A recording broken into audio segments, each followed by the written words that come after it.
Selamat malam kepada semua pemirsa yang pada malam hari ini kembali bergabung dalam program siaran Ada Tertulis. Pada malam hari ini kita telah terhubung kembali dengan Pendeta Albert Sarensong. Beliau saat ini berada di Purwodadi, Pasuruan. Namun sebelum itu, marilah kita mengawali akan program acara ini dengan kita bersatu di dalam doa. Bapa kami di sorga, pada malam hari ini kami akan kembali untuk mengadakan satu program acara yaitu Ada Tertulis, di mana pada malam hari ini Pendeta Albert Sarensong akan menyampaikan pekabaran dari Tuhan. Kiranya Engkau pimpin, Engkau sertai, Engkau berikan hikmat Engkau budi dari sorga, agar boleh menyampaikan pesan-pesan maksud-maksud dari Tuhan kepada para pemirsa semua dengan baik, tanpa ada halangan sedikit pun, sehingga kami semua dapat mendengarkan firman Tuhan dengan baik dan menjadi berkat bagi kami, terlebih kepujian dan kemuliaan bagi nama Tuhan. Inilah doa permohonan kami, hanya di dalam nama Tuhan Yesus kami berdoa. Amin. Baik, para pemirsa, pada malam hari ini kita telah terhubung kembali dengan Pendeta Albert Sarensong. Selamat malam, Pak Pendeta. Selamat malam, Ariel. Bagaimana kabar Pak Pendeta pada malam hari ini? Puji Tuhan, baik. Puji Tuhan. Baik, para pemirsa, kita akan kembali untuk mendengarkan satu firman Tuhan dalam program acara Ada Tertulis, di mana topik pada malam hari ini adalah Kerajaan 1000 tahun, yang sangat indah, yang akan disampaikan oleh Bapak Pendeta Albert Sarensong. Untuk waktu berikutnya, langsung saja saya serahkan kepada Pak Pendeta. Selamat malam para pemirsa Good News TV dan semua yang sementara menyaksikan siaran secara khusus, ialah siaran Ada Tertulis. Kita percaya bahwa kesempatan ini adalah kesempatan yang sangat berharga, di mana Tuhan berikan kepada masing-masing kita untuk kembali bisa belajar bersama-sama doktrin Alkitab. Dan pada malam hari ini, doktrin yang akan disampaikan dari firman Tuhan didasarkan dari buku Wahyu pasalnya yang ke-20. Dan harapan saya bahwa pekabaran ini bisa memberikan kekuatan rohani sekaligus pengharapan kepada kita untuk dapat menikmati satu kehidupan yang dipenuhi dengan kebahagiaan. Kita berada dalam suasana COVID sekarang ini, tidak leluasa kita bepergian. Saya melihat di berbagai tempat dan saya membaca dan lihat di televisi bahwa betapa kerinduan besar orang-orang sekarang ini kepingin keluar rumah dan berekreasi, ingin menikmati alam, ingin menikmati tempat-tempat yang indah. Tentu ini sesuatu yang sangat menyenangkan bila mana kesempatan itu kita bisa peroleh. Tetapi untuk sementara ini, kerinduan ini kita tahan, oleh karena kita tidak bisa bepergian kemana-mana dengan cara leluasa seperti pada waktu-waktu yang lalu. Saya mengingat kalau liburan seperti ini, maka ada tawaran-tawaran untuk paket-paket tur ke berbagai tempat. Apakah itu ke luar negeri atau ke dalam negeri, ada tawaran-tawaran yang menyenangkan. Misalnya tawaran 3 hari ke Bali, 3 hari ke Malaysia, 3 hari ke tempat-tempat yang sangat menarik. Dan tawaran ini diberikan kepada semua orang yang mau. Tetapi kalau kita mau ikut tur seperti ini, apalagi kalau ke luar negeri, ada yang tawaran 10 hari untuk West Coast Amerika Serikat, dan kemudian East Coast di Amerika Serikat, tawaran seperti itu, maka kita harus mengeluarkan uang yang tidak sedikit untuk mengikuti tur-tur seperti ini. Tetapi saudara-saudara, Tuhan menawarkan kepada kita sesuatu yang tidak perlu mengeluarkan uang, sesuatu yang tidak perlu mengeluarkan biaya yang besar, dan tawaran ini diberikan kepada semua orang. Ialah, maukah Anda mengikuti tamasya selama 1000 tahun? Oh, saudara bisa bayangkan, satu waktu yang cukup panjang, 1000 tahun. Sementara kita menikmati keliling dunia, ke Eropa 10 hari kita sudah merasa sangat berbahagia, tapi mengeluarkan uang yang begitu besar. Tetapi sekarang ini Alkitab menawarkan sesuatu kepada kita yang gratis, tidak perlu mengeluarkan uang. Dan tawaran itu adalah tawaran mengikuti perjalanan tamasya bersama dengan umat-umat yang percaya, umat-umat Tuhan selama 1000 tahun. Pertanyaan saya, maukah saudara mendaftar dan mengikuti tur selama 1000 tahun ini? Nah, pemirsa sekalian, di dalam Wahyu pasalnya yang ke-20 mencatatkan satu perikop sebagai berikut. Lalu aku melihat seorang malaikat yang turun dari sorga memegang anak kunci jurang maut dan satu rantai besar di tangannya. Ia menangkap naga si ular tua itu, yaitu iblis dan setan, dan ia mengikatnya 1000 tahun lamanya, lalu melemparkannya ke dalam jurang maut dan menutup jurang maut itu dan memeteraikannya di atasnya, supaya ia jangan lagi menyesatkan bangsa-bangsa sebelum berakhir masa 1000 tahun. Kemudian daripada itu ia akan dilepaskan untuk sedikit waktu lamanya. Saudara-saudara sekalian, apa yang disebutkan di dalam Wahyu pasal 20 ini tidak lepas dengan pasal yang sebelumnya, ialah pasal 19. Sebetulnya kalau kita membacanya, maka pasal 19 buku Wahyu dengan pasal 20 itu tidak dapat dipisahkan rangkaiannya. Mengapa? Karena di dalam pasal yang ke-19 menyatakan bahwa bagaimana kuasa yang coba untuk melawan Tuhan itu diakhiri, dan kemudian Tuhan akan menang, dan umat-umatnya yang bersama-sama dengan dia juga akan menikmati kemenangan itu, ialah pada waktu ia datang pada kali yang kedua. Nah, saudara-saudara sekalian, dalam Wahyu pasal 20 ini telah disebutkan mengenai masa 1000 tahun. Apa itu masa 1000 tahun? Masa 1000 tahun adalah masa di mana kedatangan Kristus yang kedua kali kemudian mengangkat umatnya ke sorga, dan umatnya akan memerintah selama 1000 tahun. Dan akhir 1000 tahun, Yerusalem baru itu akan turun. Nah, bagaimana kita dapat memahami mengenai doktrin 1000 tahun ini? Oleh karena ada doktrin juga yang mengajarkan, banyak ahli yang mengajarkan bahwa 1000 tahun itu terjadi di dunia. Bukan terjadi di sorga, tetapi terjadi di dunia kita ini. Apakah benar demikian? Mari kita mempelajarinya. Nah, saya akan membagi pelajaran 1000 tahun ini dalam 3 bagian. Ialah peristiwa-peristiwa yang pertama adalah peristiwa-peristiwa yang terjadi sebelum masa 1000 tahun. Kemudian peristiwa-peristiwa yang kedua itu peristiwa-peristiwa apakah yang akan terjadi selama 1000 tahun. Kemudian bagian yang ketiga adalah peristiwa-peristiwa yang terjadi sesudah masa 1000 tahun. Baik, kita mulai dengan bagian yang pertama. Peristiwa-peristiwa apakah yang akan mendahului masa 1000 tahun?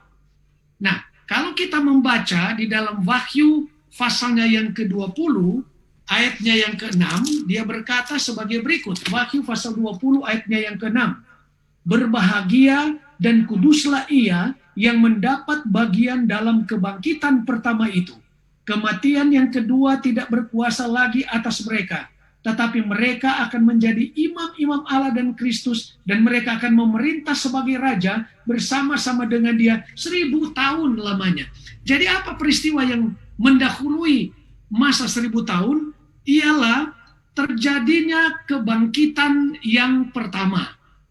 Apa itu kebangkitan pertama? Kapan itu? Kita sudah belajar pada waktu yang lalu bahwa sebelum 1000 tahun, maka peristiwa yang pertama akan terjadi adalah kedatangan Yesus yang kedua kali.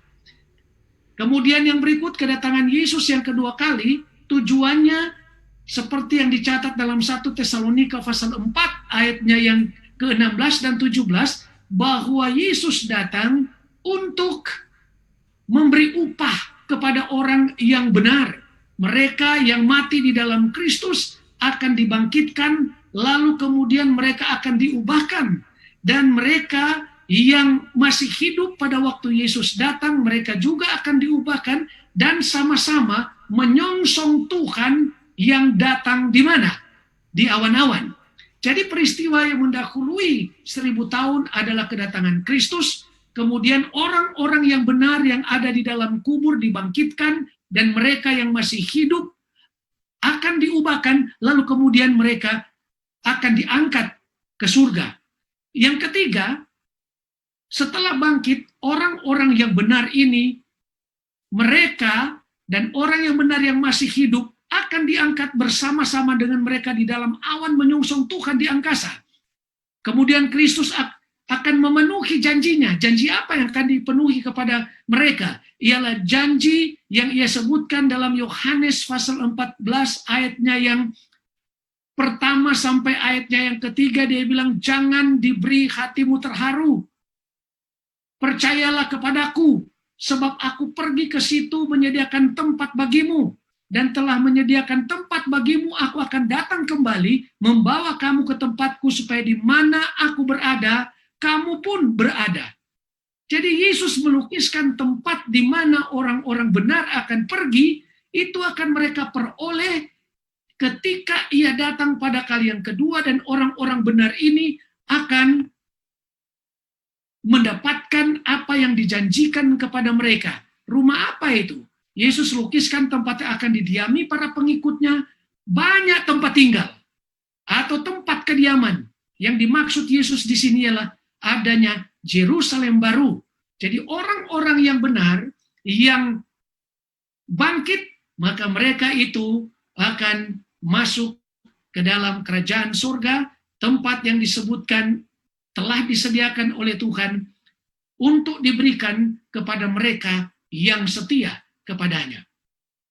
Lalu kemudian, apa yang terjadi dengan musuh-musuh Kristus yang melawan dia? Maka pada awal dari 1000 tahun itu, musuh Kristus akan dibinasakan. Kalau orang benar itu diangkat ke surga, maka musuh setan dan pengikutnya itu digambarkan kalau kita lihat di dalam Wahyu pasalnya yang ke-19 itu dicatat, dan aku melihat binatang itu dan raja-raja bumi serta tentara-tentara mereka berkumpul untuk melakukan peperangan melawan penunggang kuda itu dan taktanya. Maka tertangkaplah binatang itu dan bersama-sama dengan dia nabi palsu yang telah mengadakan tanda-tanda di depannya, dan dengan demikian ia menyesatkan mereka yang menerima tanda dari binatang itu dan yang menyembah patungnya. Keduanya dilemparkan hidup-hidup ke dalam lautan api yang menyala-nyala oleh belerang, dan semua orang lain dibunuh dengan pedang yang keluar dari mulut penunggang kuda itu. Semua burung-burung kenyang oleh daging mereka. Apa yang digambarkan di sini? Ialah orang-orang atau yang menjadi musuh Kristus dibinasakan. Nah, ini kita coba bandingkan dengan zaman air bah dan kebinasan Sodom dan Gomora yang dicatat dalam Matius pasalnya yang ke-24 ayatnya yang ke-37 sampai ke-39, dan Lukas 17 ayatnya yang ke-28 sampai ayatnya yang ke-30. Jadi perbandingan ini kalau kita lihat berisi dua hal. Coba kita perhatikan. Yang pertama, bahwa kebinasaan menimpa orang jahat sekonyong-konyong. Kemudian yang kedua, bahwa yang datang itu ialah kebinasaan. Dalam hal ini pada waktu air bah, ialah air bah melenyapkan mereka semua menurut Matius pasal yang ke-24 ayat 39. Api dan belerang yang menghujani Sodom membinasakan semua orang. Ini adalah gambaran juga yang akan terjadi pada waktu kedatangan Kristus yang kedua kali. Ia turun dari sorga, diiringi dengan tentaranya, dengan menunggang kuda putih yang membawa nama Raja segala Raja dan Tuan di atas segala Tuan, dan menyerang bangsa-bangsa pemberontak yang di dunia ini. Setelah binatang dan nabi palsu itu dibinasakan, yang sisa dari pengikut-pengikut setan itu akan mati, dan tidak ada lagi yang tinggal hidup, karena mereka telah dibunuh dengan pedang yang keluar dari mulut mereka. Mulut siapa? Yang disebutkan di dalam Wahyu pasalnya yang ke-19 yang kita baru baca tadi. Ialah yang dibunuh dengan pedang yang keluar dari mulut penunggang kuda itu, dan semua burung kenyang oleh daging mereka. Ini melukiskan Kitab suci berkata, sebab sesungguhnya Tuhan mau keluar dari tempatnya. Untuk apa? Menghukum penduduk bumi karena kesalahannya. Dan bumi tidak lagi menyembunyikan darah yang tertumpah atasnya. Tidak lagi menutupi orang-orang yang mati terbunuh di sana. Itu gambaran dari Yesaya 26 ayatnya yang ke-21. Jadi kita lihat, sebelum masa 1000 tahun, maka yang terjadi adalah kedatangan Yesus yang kedua kali. Kemudian orang benar akan diangkat, yang mati dalam Kristus akan bangkit, lalu kemudian masih hidup akan diubahkan, sama-sama menyongsong Tuhan Yesus Kristus di angkasa, di awan-awan. Lalu kemudian yang ketiga, orang-orang benar ini akan masuk ke surga yang telah dijanjikan. Lalu yang keempat, musuh kebenaran atau musuh Kristus yang tidak mau mendengarkan dia selama mereka hidup, mereka akan mati binasa. Lalu kemudian keadaan bumi menjadi sunyi senyap. Setelah orang-orang benar naik ke surga bersama dengan Tuhan, orang jahat binasa. Pada waktu Yesus datang, bumi ini menjadi kosong dari penghuninya, ialah manusia. Dan Alkitab menyatakan keadaan yang demikian dalam Yeremia berkata, Yeremia 4 ayat 23 sampai ayatnya yang 25 berkata, aku melihat kepada bumi ternyata campur baur dan kosong, dan melihat keadaan langit tidak ada terangnya. Aku melihat kepada gunung-gunung, ternyata goncang, dan seluruh bukit pun goyah. Aku melihat ternyata tidak ada manusia. Kemana manusia? Yang benar sudah naik ke surga, yang jahat ada di mana? Mati. Jadi bumi ini menjadi sunyi senyap. Kemudian yang berikut, karena bumi ini menjadi sunyi senyap, maka digambarkan bahwa setan itu dia dirantai selama 1000 tahun yang kita sudah baca tadi. Penglihatan Yohanes mengenai milenium atau 1000 tahun sangat jelas menggambarkan pemusnahan setan. Ia melihat bahwa pada permulaan masa 1000 tahun itu, naga si ular tua itu, yaitu iblis dan setan, dirantai dan dibatasi, dilemparkan ke jurang apa? Ke jurang maut dalam Wahyu pasalnya yang ke-20, ayatnya yang kedua dan ayatnya yang ketiga. Nah, istilah yang digunakan Yohanes, jurang maut ini, menggambarkan keadaan bumi, karena bumi itu kosong, baru saja selesai dengan 7 malapetaka, dan dipenuhi dengan bangkai orang jahat, menjadi bumi yang sunyi senyap sama sekali. Dengan terbatasnya hanya pada bumi ini saja, setan dirantai oleh keadaan sekelilingnya. Karena dunia ini telah kosong dari manusia, tidak ada lagi yang dia goda, dan tidak ada lagi yang dianiaya.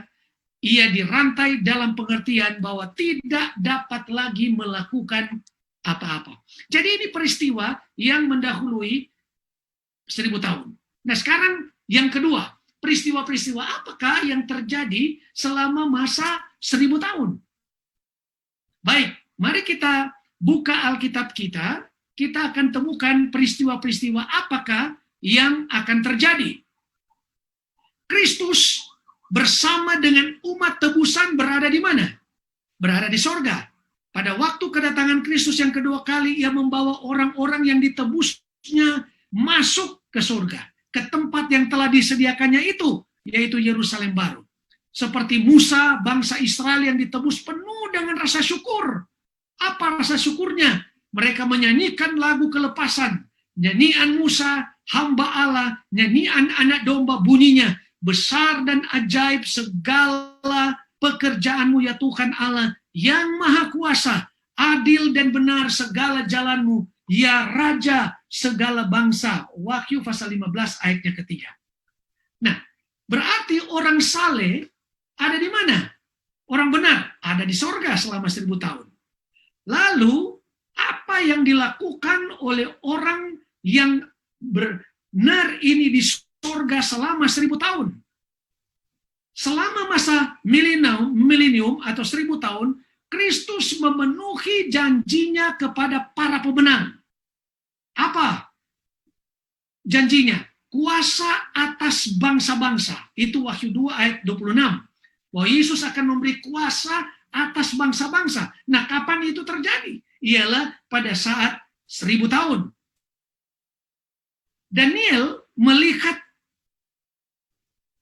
bahwa sesudah pembinasan musuh-musuh Kristus, maka pemerintah, kekuasaan, dan kebesaran dari kerajaan-kerajaan di bawah semesta langit akan diberikan kepada orang kudus, umat Allah yang Maha Tinggi. Itu Daniel 7 ayatnya yang ke-27.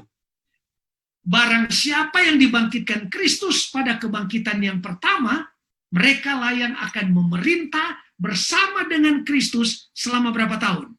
1000 tahun. Itu Wahyu pasalnya yang ke-20, ayatnya yang ke-4. Nah, apa yang terjadi selama masa 1000 tahun di sorga? Pertama, ialah penghakiman atas orang-orang jahat. Yohanes melihat bahwa selama milenium itu, orang-orang saleh dilibatkan dalam penghakiman. Penghakiman apa ini? Apakah penghakiman untuk memutuskan nasib dari orang jahat yang mati itu? Tidak. Tapi penghakiman apa yang dimaksudkan? Inilah saat penghakiman atas setan dan para malaikatnya, sebagaimana yang dinyatakan dalam kitab suci, dalam 2 Petrus pasalnya yang kedua, ayatnya yang ke-4. Inilah saat di mana pernyataan Paulus yang menyatakan bahwa orang saleh akan menghakimi dunia dan para malaikat dalam 1 Korintus pasalnya yang ke-6, ayat 2 dan 3.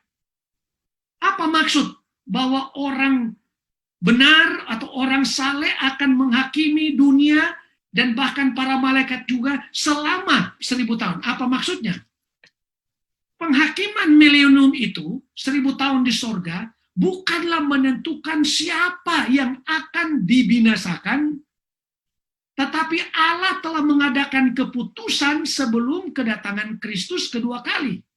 Semua yang dibangkitkan ataupun tidak diubahkan akan hilang selama-lamanya. Jadi mereka yang tidak dibangkitkan pada waktu ia datang, mereka tentu akan binasa karena mereka nantinya akan masuk kepada golongan orang yang termasuk pada kebangkitan yang kedua. Penghakiman yang melibatkan orang benar yang disebutkan oleh Paulus ini menyatakan maksud atau jawab atas pertanyaan apapun yang mungkin saja muncul dari benak setiap orang benar. Pertanyaannya apa? Kenapa orang-orang itu binasa? Kenapa orang-orang itu mati? Kenapa saudara saya ini tidak ada di sini? Mungkin pertanyaan kenapa pendeta itu tidak ada di sini, tidak ada di sorga? Kenapa kok saya ada di sini? Ini pertanyaan-pertanyaan yang sulit untuk mereka jawab. Dan pertanyaan itulah yang akan mereka bisa temukan jawaban ketika mereka menghakimi bersama dengan siapa? Bersama dengan Tuhan selama 1000 tahun di sorga. Dalam tugasnya ini, orang-orang yang ditebus yang di sorga itu mengerjakan pekerjaan yang berat. Kenapa berat? Dalam pertarungan baik dan jahat. Kenapa? Mereka akan menetapkan secara memuaskan untuk selama-lamanya betapa sungguh-sungguh dan sabarnya Tuhan memelihara dan memperhatikan orang yang akhirnya hilang itu. Jadi kenapa dia binasa? Kenapa mereka tidak diselamatkan? Mereka periksa, ternyata orang-orang yang mati ini, mereka hanya kelihatan saja beribadah ke gereja, tetapi mereka tetap hidup di dalam dosa. Mungkin mereka melihat saudaranya. Kenapa saudaranya ini tidak diselamatkan? Kenapa dia binasa? Oleh karena menolak setiap kesempatan yang Tuhan berikan kepadanya selama ia hidup. Bahkan ia melawan Tuhan. Tidak mau datang kepada pertobatan. Mereka akan mengetahui bahwa orang berdosa itu lebih menyukai rasa mementingkan diri yang buruk daripada menerima sistem nilai Tuhan dan juru selamat mereka. Jadi orang-orang yang binasa ini, mereka binasa oleh karena pilihan mereka, mereka lebih mementingkan diri mereka daripada menerima panggilan Tuhan. Dan inilah semua yang dilihat oleh orang-orang benar selama 1000 tahun. Sehingga mereka akan melihat bahwa sesungguhnya Tuhan yang mereka sembah itu adalah Tuhan yang benar-benar sangat mengasihi dan memberikan kesempatan sebesar-besarnya kepada mereka yang binasa itu untuk bertobat, tetapi mereka lebih melakukan apa yang mereka pandang baik daripada menurut kehendak Tuhan. Selama 1000 tahun ini, setan akan merenungkan kejahatannya. Kenapa dia merenungkan kejahatan? Bagaimana ia melakukan penipuan, bagaimana ia melakukan kejahatan-kejahatan, menyebabkan orang-orang yang seharusnya menerima pekabaran Kristus itu menolak. Dan setan merenungkan apa nasibnya yang akan terjadi kepadanya sesudah akhir 1000 tahun. Jadi selama 1000 tahun, setan masih dirantai dengan keadaan. Dia tidak bisa lagi menggoda orang-orang yang masih hidup. Pada waktu mereka masih hidup, pekerjaannya adalah menggoda untuk melakukan kejahatan. Tetapi sekarang orang-orang jahat itu, mereka sudah mati. Mereka tidak bisa melakukan apa-apa. Nah, itulah masa-masa yang terjadi selama 1000 tahun di sorga. Kemudian yang ketiga, peristiwa-peristiwa apakah yang akan terjadi pada akhir dari 1000 tahun? Nah, mari kita lihat Alkitab kita. Pada akhir dari 1000 tahun, orang-orang mati yang lain yang disebutkan dalam Alkitab, orang-orang jahat akan dibangkitkan. Dengan demikian melepaskan dari keadaan tidak mempunyai kegiatan yang telah memenjarakannya. Jadi coba kita lihat dalam pasal 20 buku Wahyu ayatnya yang ke-5 dan ayatnya yang ke-7. Tapi orang-orang mati yang lain tidak bangkit sebelum berakhir masa 1000 tahun itu. Inilah kebangkitan pertama. Jadi orang-orang yang tidak benar, mereka akan dibangkitkan, dan itu disebutkan kebangkitan yang keberapa? Kebangkitan yang kedua, yang kita telah pelajari pada waktu yang lalu. Itu adalah kebangkitan dari orang-orang yang jahat pada akhir masa 1000 tahun. Mari kita lihat ayatnya yang ke-7. Dan setelah masa 1000 tahun itu berakhir, iblis akan dilepaskan dari penjaranya. Jadi setelah akhir 1000 tahun, orang-orang jahat akan dibangkitkan. Itulah yang disebut dengan kebangkitan yang kedua. Lalu kemudian yang berikut, bahwa setan dilepas dari rantainya. Kenapa disebutkan istilah dilepas dari rantainya? Karena sekarang orang-orang jahat sudah dibangkitkan. Berarti setan sudah bisa melakukan pekerjaannya lagi. Apa pekerjaannya? Menggoda, menghasut, dan lain-lain.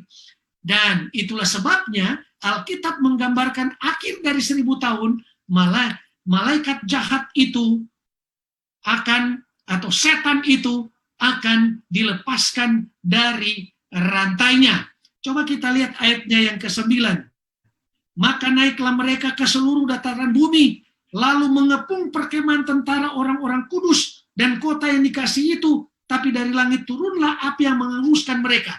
Jadi yang terjadi pada akhir 1000 tahun, Yerusalem baru akan turun.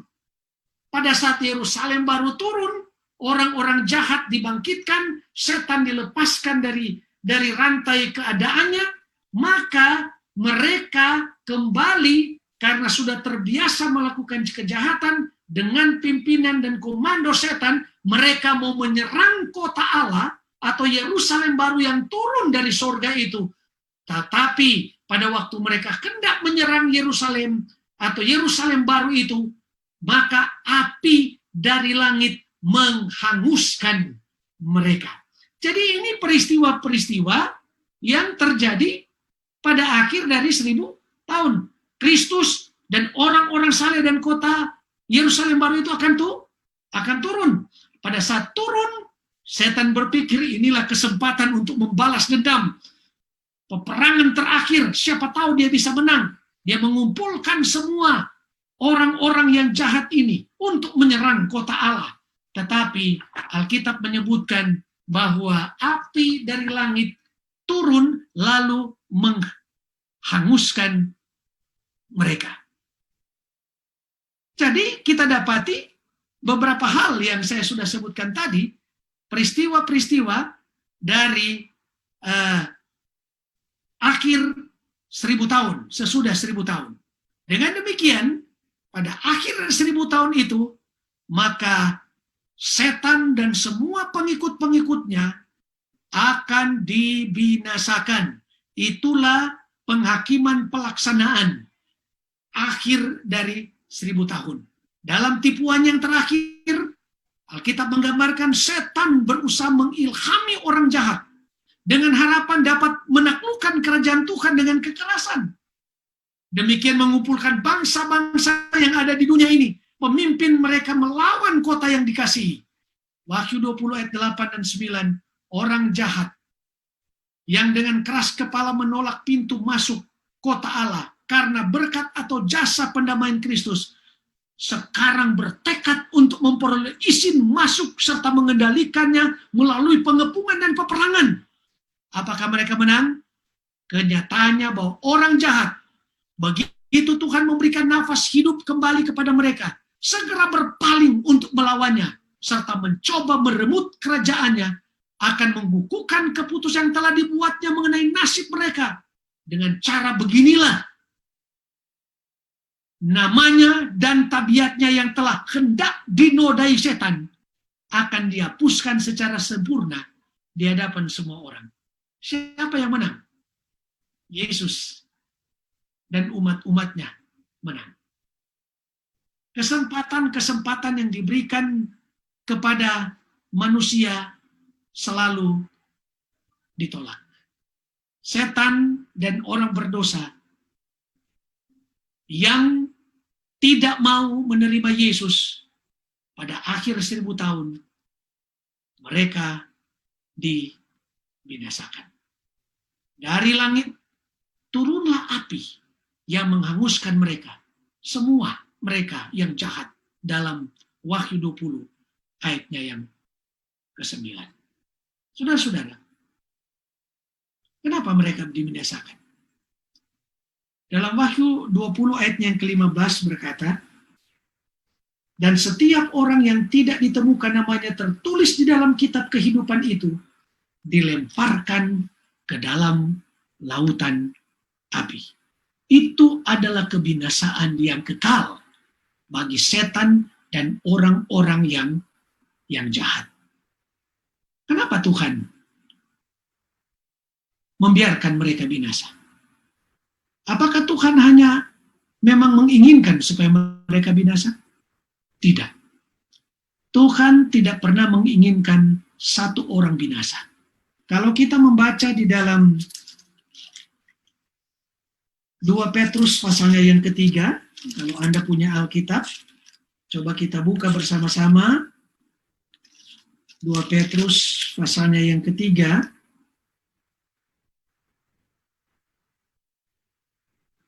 Ayatnya yang ke-9 dia berkata, Tuhan tidak lalai menepati janjinya. Sekalipun ada orang yang menganggapnya sebagai kelalaian, tetapi ia sabar terhadap kamu, karena ia menghendaki supaya jangan ada yang binasa, melainkan semua orang berbalik dan bertobat. Jadi Tuhan mau, saudara-saudara, tidak ada di antara kita yang binasa. Ini kesempatan Tuhan selalu memberikan panggilan kepada kita. Karena dia tidak mau ada yang akan mengalami kebinasaan seperti yang dicatat di dalam Yohanes Wahyu pasalnya yang ke-20. Akan dibinasakan mereka yang tidak percaya kepada. Nah, ini adalah kesempatan bagi kita. Kalau ini adalah kesempatan bagi kita, maukah kita menerima Yesus sebagai juru selamat pribadi? Supaya kita akan menikmati kehidupan yang penuh dengan sukacita, memerintah bersama dengan dia 1000 tahun.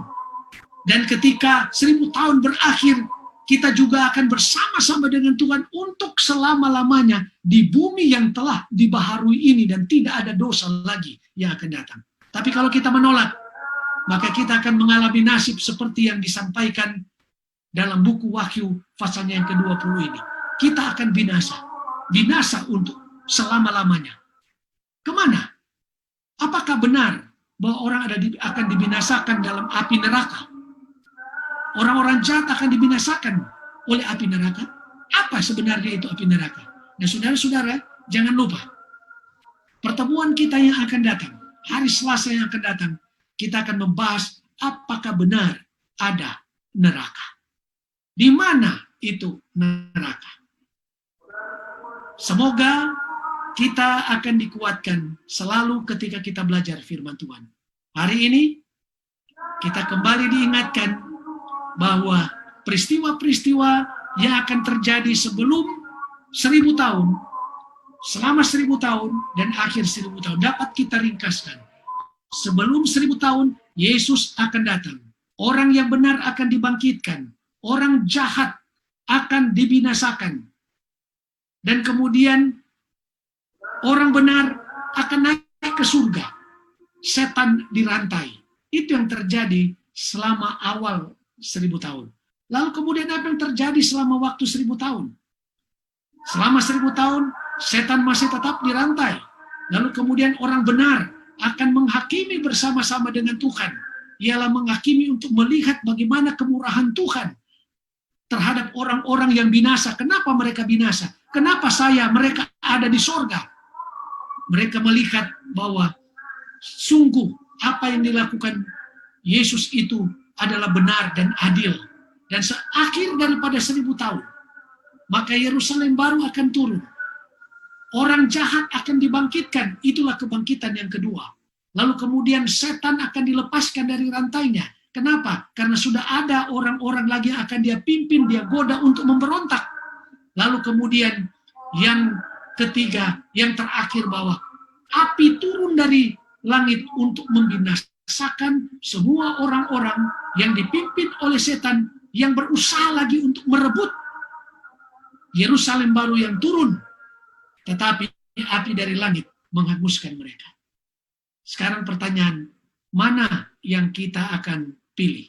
Kita berada dengan Tuhan di dalam kota suci, atau kita berada di luar untuk dibinasakan dengan api yang kekal? Pilihan ada kepada kita. Tuhan mau supaya tidak ada yang binasa, tapi kita datang kepadanya dengan pertobatan. Tuhan kiranya memberkati kita sampai kita bertemu pada pertemuan yang akan datang. Amin. Mari kita tunduk kepala dan kita berdoa. Bapa di sorga, kami berterima kasih dengan firman-Mu yang benar, diajarkan kepada kami malam ini, dibukakan kepada kami. Kiranya Roh Kudus menolong kami untuk lebih memahami kehendak-Mu. Dan kami membuat keputusan pada hari ini untuk memilih Kristus, supaya kami tidak termasuk pada mereka yang akan dibinasakan dengan api kekal pada waktu akhir dari 1000 tahun. Dan itu adalah kematian yang kekal bagi semua orang yang jahat dan tidak mau menerima Yesus sebagai juru selamat pribadi. Tolonglah kami Tuhan, supaya kami mau diajar oleh-Mu melalui firman-Mu, dan kami membuat keputusan berpihak kepada Yesus. Berkatilah para pemirsa, dan berkatilah kami semua, karena kami berdoa dalam nama Yesus, Juru Selamat kami. Amin. Amin. Terima kasih Pak Pendeta untuk firman Tuhan yang begitu indah dan sangat memberkati kita semua, terutama kepada para pendengar yang menyaksikan akan tayangan ini. Demikianlah para pemirsa Good News, perjumpaan kita pada program acara Ada Tertulis pada malam hari ini. Firman Tuhan yang begitu indah, yang sangat memberkati kita semua, kiranya dapat kita pelajari lebih mendalam lagi. Dan jika ada pertanyaan tentang pembahasan pada malam hari ini, dapat disampaikan kepada kami, kepada nomor call center kami di nomor 0895 3144 2344. Sekali lagi saya ulangi, nomor call center kami, Good News Call Center, adalah 0895 3144 2344. Sampai jumpa pada program acara Ada Tertulis pada minggu depan. Dan saya Ariel Kurnedi dari Good News Streaming TV Studio yang berlokasi di Jalan Kertanegara nomor 21 Jember, serta Pendeta Albert Sarensong di Purwodadi Pasuruan, serta segenap kru yang ada di studio, mengucapkan selamat malam, sampai bertemu pada program berikutnya. Tuhan Yesus memberkati.